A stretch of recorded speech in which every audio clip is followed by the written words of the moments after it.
Hi friends, நம்ம இன்றைக்கி colour essence எதுவுமே யூஸ் பண்ணாமல் ரிச் அண்ட் டேஸ்டியான தேங்காய் பால் கேசரி எப்படி செய்யறதுன்னு வாங்க பார்க்கலாம். பேன் நல்லா சூடானதும் 1/4 கப் நெய் சேர்த்துருக்கேன். இது நல்லா சூடானதும் நான் முந்திரி, திராட்சை, பாதாம் சேர்த்துக்கிறேன்.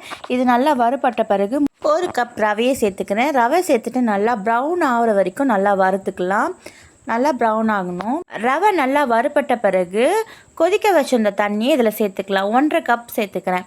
இது நல்லா சேர்த்துட்டு மூடி போட்டு நல்லா லோ ஃப்ளேம்லேயே குக் பண்ணிக்கலாம். பாருங்கள், இந்த மாதிரி குக்காக இருக்கணும். இப்போ நம்ம இது கூட தேங்காய் துருவல் சேர்த்துக்கலாம். சேர்த்துட்டு நல்லா மிக்ஸ் பண்ண பிறகு நான் ஆல்ரெடி தேங்காய் பால் எடுத்து வச்சுருக்கேன், அதையும் இது கூட சேர்த்துக்கலாம். இதுவும் ஒரு 1/2 கப் இருக்கும்.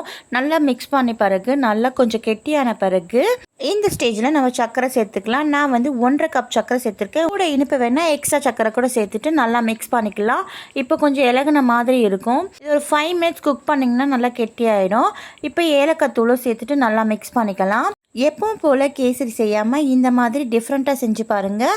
ரொம்ப சூப்பராக இருக்கும். கண்டிப்பாக ட்ரை பண்ணிவிட்டு எப்படி இருந்துச்சுன்னு கமெண்ட் பாக்ஸில் கமெண்ட் பண்ணுங்கள்.